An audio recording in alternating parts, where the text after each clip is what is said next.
श्री दुर्गा नवरात्रि व्रत कथा। इस व्रत में उपवास या फलाहार आदि का कोई विशेष नियम नहीं। प्रातः काल उठकर स्नान करके मंदिर में जाकर या घर पर ही नवरात्रों में दुर्गा जी का ध्यान करके यह कथा पढ़नी चाहिए। कन्याओं के लिए यह व्रत विशेष फलदायक है। श्री जगदम्बा की कृपा से सब विघ्न दूर होते हैं। कथा के अंत में बारंबार दुर्गा माता तेरी सदा ही जय हो का उच्चारण करें। कथा प्रारंभ। बृहस्पति जी बोले, हे ब्राह्मण, आप अत्यंत बुद्धिमान, सर्वशास्त्र और चारों वेदों को जानने वालों में श्रेष्ठ हो। हे प्रभु, कृपा कर मेरा वचन सुनो। चैत्र, आश्विन और आषाढ़ मास के शुक्ल पक्ष में नवरात्र का व्रत और उत्सव क्यों किया जाता है? हे भगवान, इस व्रत का फल क्या है? किस प्रकार करना उचित है? और पहले इस व्रत को किसने किया, सो विस्तार से कहो।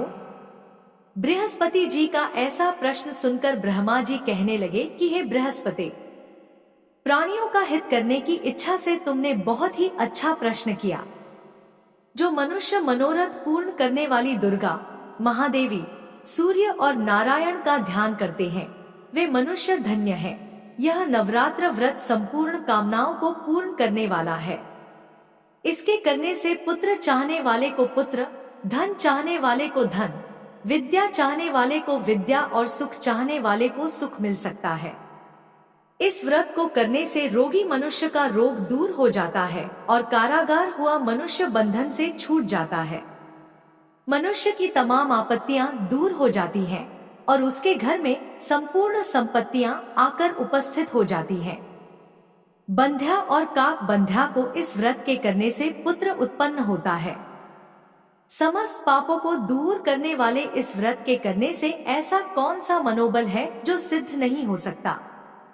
जो मनुष्य अलभ्य मनुष्य देह को पाकर भी नवरात्र का व्रत नहीं करता, वह माता पिता से हीन हो जाता है, अर्थात उसके माता पिता मर जाते हैं और अनेक दुखों को भोगता है। उसके शरीर में कुष्ठ हो जाता है और अंग से हीन हो जाता है, उसके संतानोत्पत्ति नहीं होती है। इस प्रकार वह मूर्ख अनेक दुख भोगता है। इस व्रत के करने से पुत्र उत्पन्न होता है। समस्त पापों को दूर करने वाले इस व्रत के करने से ऐसा कौन सा मनोबल है जो सिद्ध नहीं हो सकता? जो मनुष्य अलभ्य मनुष्य देह को पाकर भी नवरात्र का व्रत नहीं करता, वह माता पिता से हीन हो जाता है, अर्थात उसके माता पिता मर जाते हैं और अनेक दुखों को भोगता है। उसके शरीर में कुष्ठ हो जाता है और अंग से हीन हो जाता है, उसके संतानोत्पत्ति नहीं होती है। इस प्रकार वह मूर्ख अनेक दुख भोगता है। इस व्रत को न करने वाला निर्दयी मनुष्य धन और धान्य से रहित हो, भूख और प्यास के मारे पृथ्वी पर घूमता है और गूंगा हो जाता है। जो विधवा स्त्री भूल से इस व्रत को नहीं करती, वह पतिहीन होकर नाना प्रकार के दुखों को भोगती है। यदि व्रत करने वाला मनुष्य सारे दिन का उपवास न कर सके तो एक समय भोजन करे और उस दिन बांधवों सहित नवरात्र व्रत की कथा करे। हे बृहस्पति, जिसने पहले इस व्रत को किया है उसका पवित्र इतिहास मैं तुम्हें सुनाता हूँ। तुम सावधान होकर सुनो। इस प्रकार ब्रह्मा जी का वचन सुनकर बृहस्पति जी बोले, हे ब्राह्मण, मनुष्यों का कल्याण करने वाले इस व्रत के इतिहास को मेरे लिए कहो, मैं सावधान होकर सुन रहा हूँ। आपकी शरण में आए हुए मुझ पर कृपा करो। ब्रह्मा जी बोले, पीठक नाम के मनोहर नगर में एक अनाथ नाम का ब्राह्मण रहता था। वह भगवती दुर्गा का भक्त था। उसके संपूर्ण सद्गुणों से युक्त मनो ब्रह्मा की सबसे पहली रचना हो ऐसी यथार्थ नाम वाली सुमति नाम की एक अत्यंत सुंदर पुत्री उत्पन्न हुई। वह कन्या सुमति अपने घर के बालकपन में अपनी सहेलियों के साथ क्रीड़ा करती हुई इस प्रकार बढ़ने लगी जैसे शुक्ल पक्ष में चंद्रमा की कला बढ़ती है। उसका पिता प्रतिदिन दुर्गा की पूजा और होम करता था। उस समय वह भी नियम से वहां उपस्थित होती थी। एक दिन वह सुमति अपनी सखियों के साथ खेलने लग गई और भगवती के पूजन में उपस्थित नहीं हुई। उसके पिता को पुत्री की ऐसी असावधानी देखकर क्रोध आया और पुत्री से कहने लगा कि हे दुष्ट पुत्री, आज प्रभात से तुमने भगवती का पूजन नहीं किया, इस कारण मैं किसी कुष्ठी और दरिद्री मनुष्य के साथ तेरा विवाह करूंगा। इस प्रकार कुपित पिता के वचन सुनकर सुमति को बड़ा दुख हुआ और पिता से कहने लगी कि हे पिताजी, मैं आपकी कन्या हूँ, मैं आपके सब तरह से अधीन हूँ, जैसी आपकी इच्छा हो वैसा ही करो। राजा कुष्ठी अथवा और किसी के साथ जैसी तुम्हारी इच्छा हो मेरा विवाह कर सकते हो, पर होगा वही जो मेरे भाग्य में लिखा है, मेरा तो इस पर पूर्ण विश्वास है। मनुष्य जाने कितने मनोरथों का चिंतन करता है, पर होता वही है जो भाग्य में विधाता ने लिखा है। जो जैसा करता है उसको फल भी उस कर्म के अनुसार मिलता है, क्योंकि कर्म करना मनुष्य के अधीन है, पर फल दैव के अधीन है। जैसे अग्नि में पड़े तृणाती अग्नि को अधिक प्रदीप्त कर देते हैं, उसी तरह अपनी कन्या के ऐसे निर्भयता से कहे हुए वचन सुनकर उस ब्राह्मण को अधिक क्रोध आया। तब उसने अपनी कन्या का एक कुष्ठी के साथ विवाह कर दिया और अत्यंत क्रुद्ध होकर पुत्री से कहने लगा कि जाओ जाओ, जल्दी जाओ, अपने कर्म का फल भोगो। देखे केवल भाग्य भरोसे पर रहकर तुम क्या करती हो। इस प्रकार से कहे हुए पिता के कटु वचनों को सुनकर सुमति मन में विचार करने लगी कि अहो, मेरा बड़ा दुर्भाग्य है जिससे मुझे ऐसा पति मिला। इस तरह अपने दुख का विचार करती हुई वह सुमति अपने पति के साथ वन चली गई और भयावने कुष्युक्त उस स्थान पर उन्होंने वह रात बड़े कष्ट से व्यतीत की। उस गरीब बालिका की ऐसी दशा देखकर भगवती पूर्व पुण्य के प्रभाव से प्रकट होकर सुमति से कहने लगी कि हे दीन ब्राह्मणी, मैं तुम पर प्रसन्न हूँ, तुम जो चाहो वरदान मांग सकती हो। मैं प्रसन्न होने पर मनवांछित फल देने वाली हूँ। इस प्रकार भगवती दुर्गा का वचन सुनकर ब्राह्मणी कहने लगी कि आप कौन हैं जो मुझ पर प्रसन्न हुई हैं? वह सब मेरे लिए कहो और अपनी कृपा दृष्टि से मुझ दीन दासी को कृतार्थ करो। ऐसा ब्राह्मणी का वचन सुनकर देवी कहने लगी कि मैं आदिशक्ति हूँ और मैं ही ब्रह्म विद्या और सरस्वती हूँ। मैं प्रसन्न होने पर प्राणियों का दुख दूर कर उनको सुख प्रदान करती हूँ। हे ब्राह्मणी, मैं तुझ पर तेरे पूर्व जन्म के पुण्य के प्रभाव से प्रसन्न हूँ। तुम्हारे पूर्व जन्म का वृतांत सुनाती हूँ, सुनो। तुम पूर्व जन्म में निषाद भील की स्त्री थी और अति पतिव्रता थी। एक दिन तेरे पति निषाद ने चोरी की। चोरी करने के कारण तुम दोनों को सिपाहियों ने पकड़ लिया और ले जाकर जेलखाने में कैद कर दिया। उन लोगों ने तेरे को और तेरे पति को भोजन भी नहीं दिया। इस प्रकार नवरात्रों के दिनों में तुमने न तो कुछ खाया और न ही जल ही पिया, इसलिए 9 दिन तक नवरात्र का व्रत हो गया। हे ब्राह्मणी, उन दिनों में जो व्रत हुआ उस व्रत के प्रभाव से प्रसन्न होकर तुम्हें मनवांछित वस्तु दे रही हूँ। तुम्हारी जो इच्छा हो वह वरदान मांग लो। इस प्रकार दुर्गा के कहे हुए वचन सुनकर ब्राह्मणी बोली कि अगर आप मुझ पर प्रसन्न हैं तो हे दुर्गे, आपको प्रणाम करती हूँ। कृपा करके मेरे पति के कुष्ठ को दूर करो।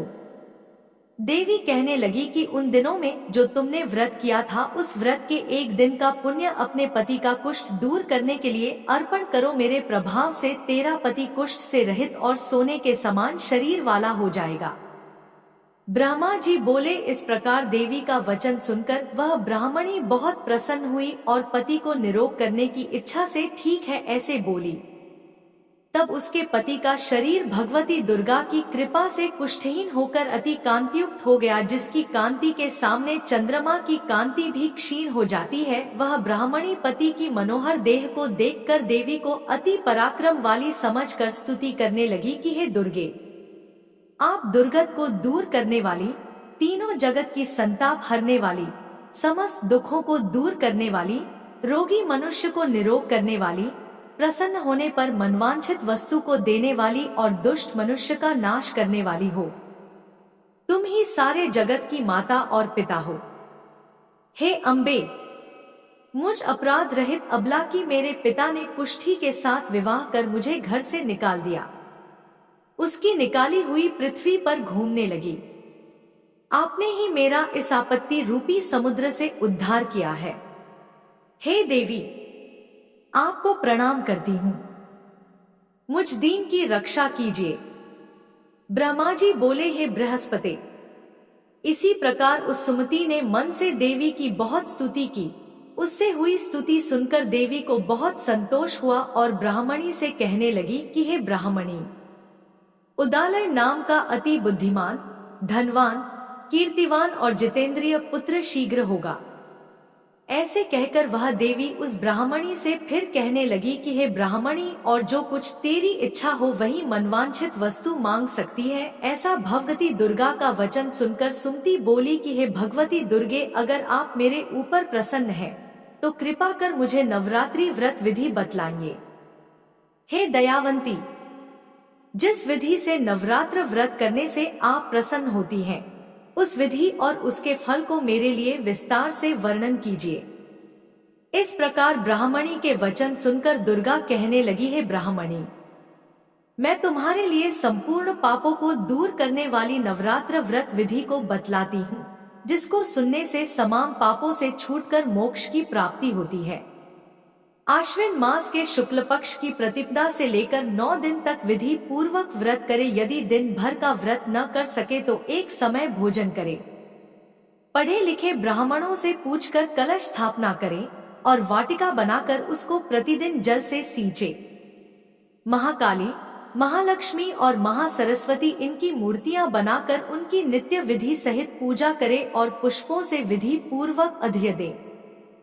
बिजौरा के फूल से अर्घ्य देने से रूप की प्राप्ति होती है।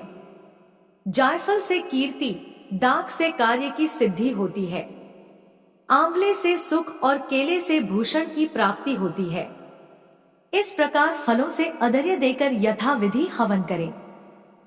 खांड, घी, गेहूं, शहद, जौ, तिल, विल्व, नारियल, दाख और कदम बिन से हवन करें। गेहूं होम करने से लक्ष्मी की प्राप्ति होती है। खीर व चंपा के पुष्पों से धन और पत्तों से तेज और सुख की प्राप्ति होती है।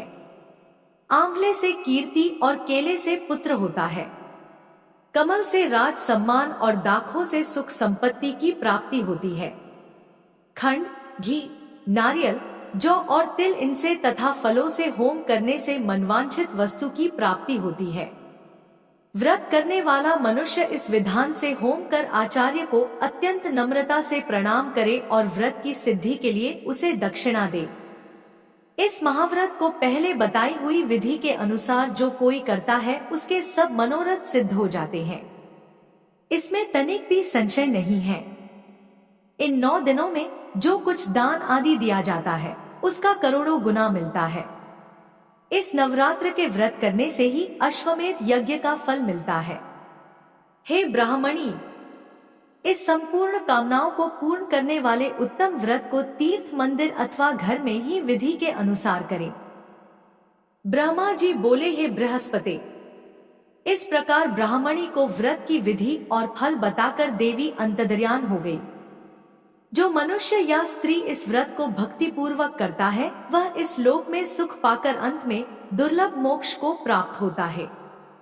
हे बृहस्पति, यह दुर्लभ व्रत का महात्म्य मैंने तुम्हारे लिए बतलाया है। बृहस्पति जी कहने लगे, हे ब्राह्मण, आपने मुझ पर अति कृपा की जो अमृत के समान इस नवरात्र व्रत का महात्म्य सुनाया। हे प्रभु, आपके बिना और कौन इस महात्म्य को सुना सकता है। ऐसे बृहस्पति जी के वचन सुनकर ब्रह्मा जी बोले, हे बृहस्पति, तुमने सब प्राणियों का हित करने वाले इस अलौकिक व्रत को पूछा है, इसलिए तुम धन्य हो। यह भगवती शक्ति संपूर्ण लोकों का पालन करने वाली है। इस महादेवी के प्रभाव को कौन जान सकता है।